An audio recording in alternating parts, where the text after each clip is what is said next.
नमस्कार बच्चों, सरस्वती विद्या मंदिर उच्च माध्यमिक विद्यालय तिलीबंगा की ऑनलाइन कक्षा में आपका स्वागत है। आज हम कक्षा 9 विषय हिंदी में पाठ कबीर जो है पद्यखंड का, उसमें हम कबीर की साखियाँ और शब्द दिए हुए हैं, जिसमें आज हम उनकी साखियों का अध्ययन करेंगे। तो इस साखियों की व्याख्या करने से पहले कबीरदास जी का जो सामान्य परिचय है उसकी हमने एक अलग वीडियो बना रखी है, जो आपको हमने भेज दी जाएगी ग्रुप में।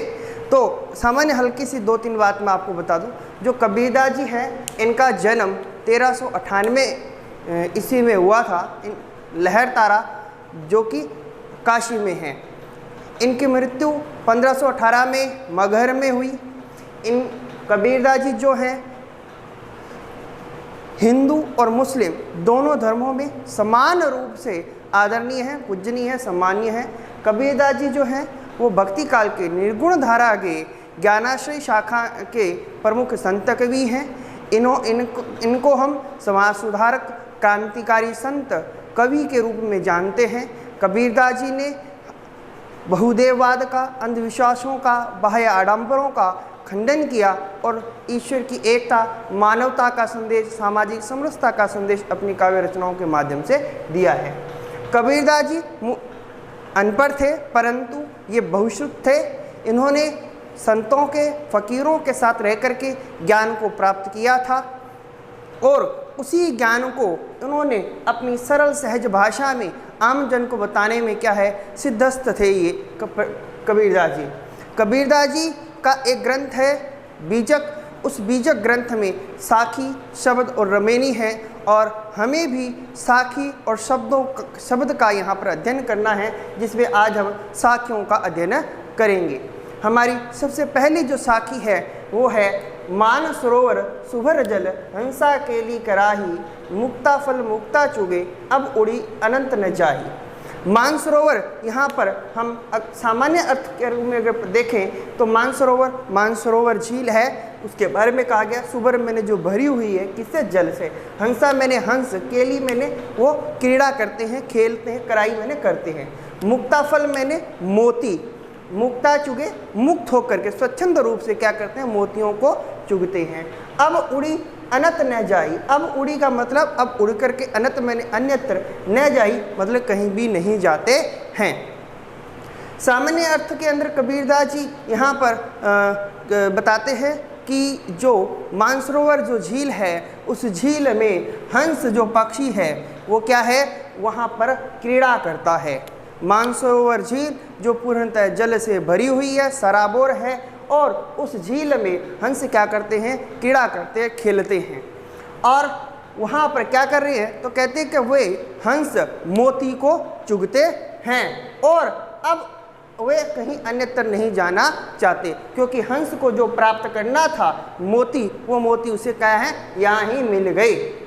कहने का अभिप्राय क्या है, मानसरोवर का मतलब मन रूपी झील, हृदय रूपी झील के बारे में कहा गया। जो हंस शब्द है, हंसा शब्द, ये जीवात्मा के लिए है और मुक्ता फल मैंने जो मोती का अर्थ था उसका मतलब मोक्ष की प्राप्ति या आनंद की प्राप्ति है। कहने का अभिप्राय है, भावार्थ रूप में कहा गया कि जो जीव है वो हृदय रूपी सरोवर में क्या कर रहा है, में क्रीड़ा करता है, उसे वहाँ आनंद आता है और कहते हैं वहाँ वह जीव क्या करता है, वहाँ पर मोक्ष का अर्थात आनंद की प्राप्ति करता है, उसको स्वच्छंद रूप से विचरण करता है। जीव को जब यह मुक्त अवस्था प्राप्त हो जाती है आनंद की, तो वह अब उड़ करके अनंत कहीं नहीं जाना चाहता, अर्थात वह इस संसार में वापस आना नहीं चाहता है। इस प्रकार यहाँ पर मुक्ता फल और मुक्ता में यमक अलंकार का प्रयोग किया गया है। अब है दूसरी साखी, दूसरा दोहा। प्रेमी ढूंढत मैं फिरो, प्रेमी मिले न कोई, प्रेमी को प्रेमी मिले सब विष अमृत होई। कहने का मतलब प्रेमी मैंने जो ईश्वर का प्रेमी हो, प्रियजन हो। ढूंढत फिरो मैंने ढूंढते फिरते, मैंने भ्रमण करता इधर उधर। प्रेमी मिला नहीं कोई, प्रेमी उसे कोई मिलता नहीं है। प्रेमी को प्रेमी मिले, क्या, ईश्वर भक्त को जब ईश्वर भक्त ईश्वर प्रेमी मिल जाता है, सब विष अमृत होए, तब वहाँ पर क्या है, जो विष अर्थात जो जीवन के सांसारिक दुख हैं, जो सांसारिक वासनाएं हैं, वो सभी क्या है, यहाँ पर अमृत बन जाती हैं। कहने का अभिप्राय क्या है कि कबीरदास जी कहते हैं कि इस संसार में, यहाँ पर इस शब्द को ध्यान देना, मैं को प्रेमी ढूंढत मैं फिरो, अर्थात मैंने मन ईश्वर भक्त जो होते हैं वो प्रेमियों को इस संसार में ढूंढते हैं, परंतु उन्हें कोई भी प्रेमी नहीं मिलता है। प्रेमी को प्रेमी मिले, कहते हैं कि जब इस संसार में किसी ईश्वर भक्त को वो ईश्वर भक्त प्राप्त हो जाता है, दूसरा ईश्वर भक्त क्या करते हैं, तो कहते हैं कि उससे मिलने पर, उसके साथ बातचीत वार्तालाप होने पर क्या होता है कि जितने भी जीवन के सांसारिक दुख हैं, वासनाएं हैं, वो सब क्या हो जाती हैं, अमृत के समान होने लगती हैं। अब प्रेमी के मिलने पर यह जीवन उसके लिए आनंददायी सुखदायक बन जाता है। हमारा तीसरा दोहा, तीसरा साखी है, हस्ती चढ़िए ज्ञान को सहज दुलीचा डारी, स्वान रूप संसार है भूकन दे जख मारी।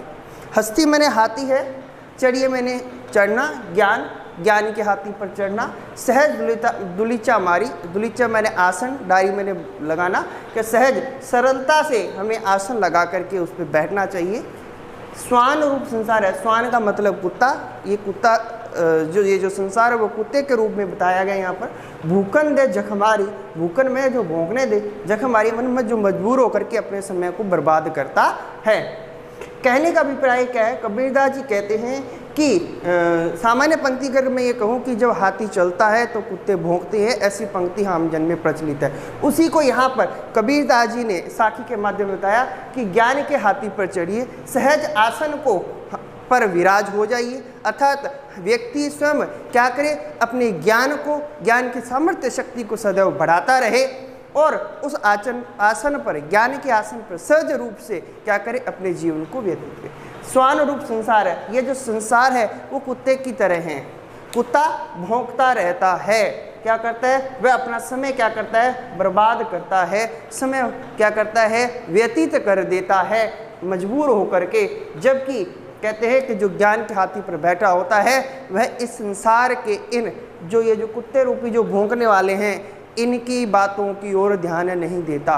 कहने का अभिप्राय है कि हमें अपनी ज्ञान की शक्ति को बढ़ाना है, ज्ञान के सामर्थ्य को बढ़ाना है, और इस संसार में जो हमारे आलोचक है, जो निंदक है, जो बुराई करने वाले हैं, उनकी बातों पर हमें ध्यान बिल्कुल भी देना नहीं है।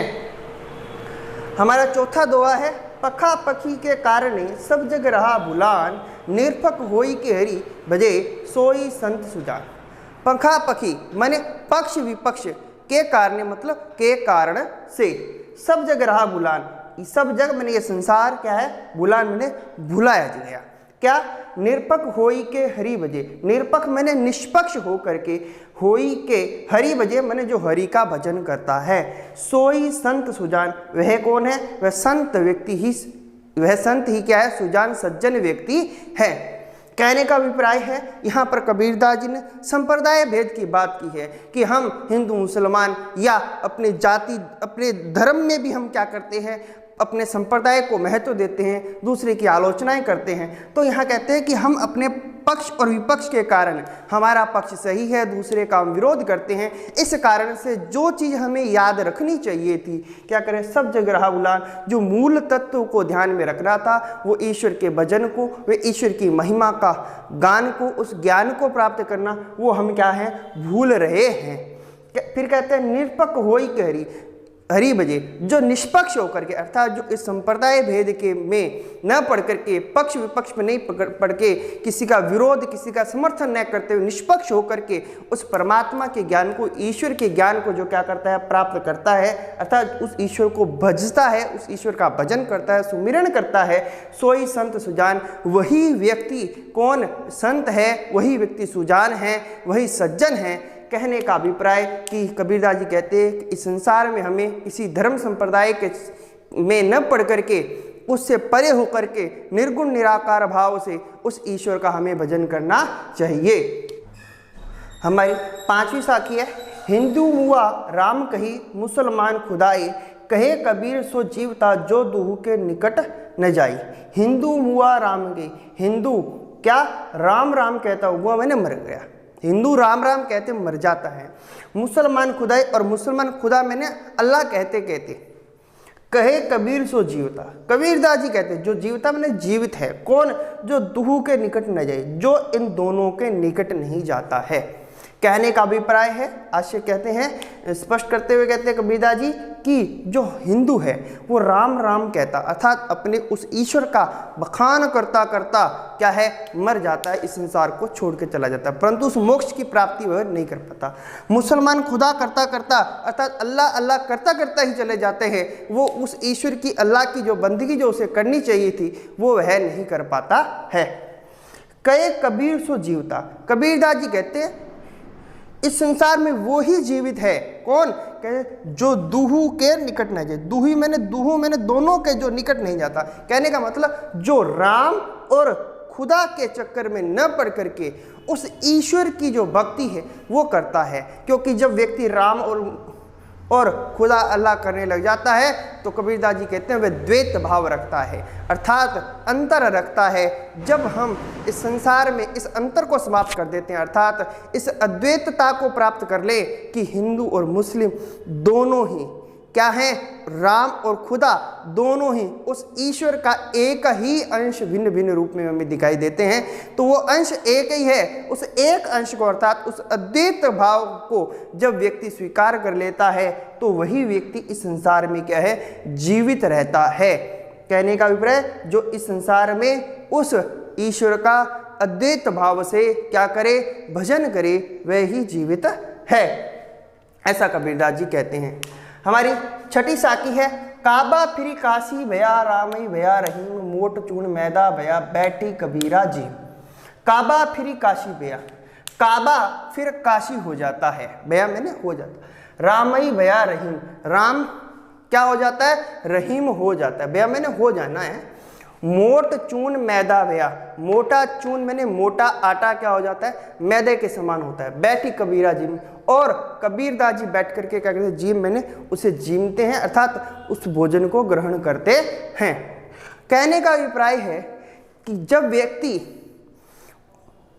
ईश्वर के ज्ञान की उस चरम सीमा को प्राप्त कर लेता है तब वह क्या करता है, उसके लिए काबा मैंने जो मुसलमानों का पवित्र स्थल है मक्का मदीना, उसके विषय में कहा गया कि काबा क्या हो जाती है, काशी के समान, हिंदुओं का जो पवित्र धर्म स्थल है उसके समान हो जाती है। राम ही भया रहीम, राम रहीम के समान हो जाता है।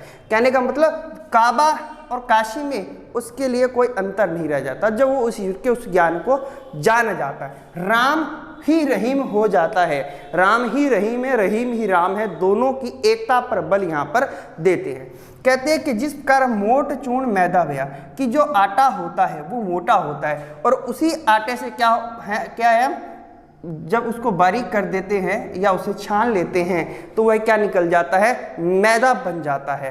कहने का अभिप्राय मोट चूर्ण मैदा भया से है कि जब व्यक्ति ऊपर की बाहरी बातों की ओर ध्यान नहीं दे करके जो मुख्य बात है, जो मैदा अर्थात जो मुख्य तत्व है वो ईश्वर एक है, अविनाशी है, उसको जब वह जान लेता है तब कहते कबीरा बैठे जीम, अर्थात तब कबीरा उसको जीमता अर्थात उसको ग्रहण कर लेता है, उस ज्ञान का ग्रहण करके उस ज्ञान को भजता है, उस ईश्वर के ज्ञान को संसार में प्रकट करता है।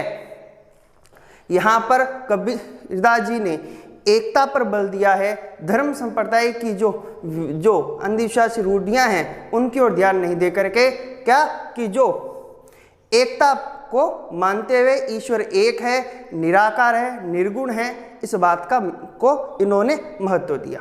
अब है सातवां और अंतिम, ऊंचे कुल का जन्मिया जे करनी ऊंच न होई, सुवर्ण कलश सुरा भरा साधु निंदा सोई। ऊंचे कुल मैंने ऊंचे वंश में जन्म लेना, जन्मिया मैंने जन्म लेना, जे करनी उच्च न हुई, जे करनी मैंने उसके किए हुए कार्य क्या नहीं है, उच्च मैंने श्रेष्ठ नहीं है, न हुई मैंने न होना। सुवर्ण मैंने स्वर्ण सोने से, कलश मैंने घड़ा या मटका, सुरा भरा मैंने शराब से भरा हो, साधु निंदा सोई, साधु उसकी क्या करते हैं, निंदा करते हैं। कहते हैं कबीरदास जी कि कोई भी व्यक्ति अगर ऊंचे कुल में, ऊंचे वंश में जन्म ले लेता है और उसकी क्या है, उसके द्वारा किए हुए जो कार्य हैं वो क्या है, उच्च नहीं है, उतने ही महान नहीं हैं, तो कहते हैं तो महान नहीं है तो वह व्यक्ति क्या नहीं होगा, महान नहीं होगा, ऊंचे कुल वाला नहीं होगा, उच्च श्रेष्ठ व्यक्ति नहीं होगा। सुवर्ण कलश सुरावरा का उदाहरण देते हुए समझाते हैं कि जिस प्रकार घड़ा चाहे सोने का हो, अगर उसमें सुरा मैंने शराब भरी हुई है तो साधु लोग उसकी क्या करेंगे, निंदा करेंगे। इसलिए कबीरदास जी कहते हैं कि कोई भी व्यक्ति अपने जन्म से, अपने उच्च कुल के वंश में जन्म लेने से महान नहीं बनता। अगर उसकी मान्यता है तो वह उसकी मान्यता उसके किए गए श्रेष्ठ महान कार्यों से है। इसी प्रकार हमें अपने आचरण से श्रेष्ठ कार्य करने चाहिए, न कि ऊंचे कुल का, ऊंचे वंश में जन्म लेकर के उसका जो रोब है, उसका जो दारोमदार है, हम उस वंश के लाभ को प्राप्त करें। हमें अपने करनी के माध्यम से इस संसार में अपने आप को महान बनाना है। इस प्रकार ये जो हमारे कबीरदास जी के पाठ पहला जो कबीरदास है उसकी साखियाँ थी। हमारे जो शब्द हैं, 2 शब्द हमारे पाठ्यक्रम में और हैं जिसको हम अगली कक्षा में अध्ययन करेंगे। आज की कक्षा में इतना ही, धन्यवाद।